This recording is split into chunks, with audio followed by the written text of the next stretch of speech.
fried rice, old rice, isa ng onion bawang, put some salt, and I have,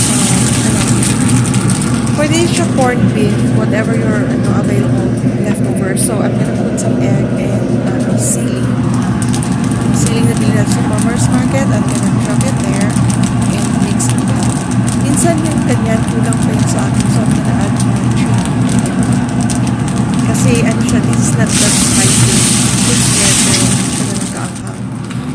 So I'm gonna put some oil para ma-prito natin ang egg. Itong style na to I saw in one of the Chinese cooking show. This is how they cook their fried rice. Ma-dissolve lang, i-dissolve ang egg mix sa rice so it adds flavor. Kasi ang iba minsan, they fry egg separate, diba? And then they chop it to as tiny pieces and then mix it sa kanilang cook, fried rice. So ito, ibang style ko.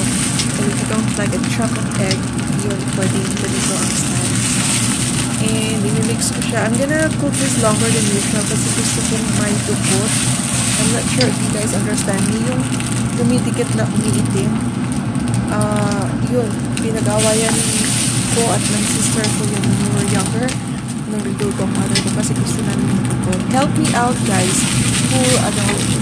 What's the Tagalog term of dukot? So ito nga, tinatagalan ko siya para may dumikit doon, mag-overcook pero walang dukot. Ito na ang presentation natin since I love cilantro and it's gonna fresh herb taste on that oily fried rice. So I'm gonna dump it there and we have some orange as well. Ito ang ating leftover and for everybody, sa atin, kulang yan, presentation lang yan, kulang yan sa akin. So I'm gonna have some more later. So, ito guys, pwede na, ready na ang daing nyo, whatever, longganisa. Isang bite para sa inyo, kain tayo, everyone.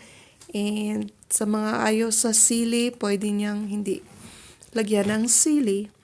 So, okay, have a wonderful Sunday guys, and see you in my next video.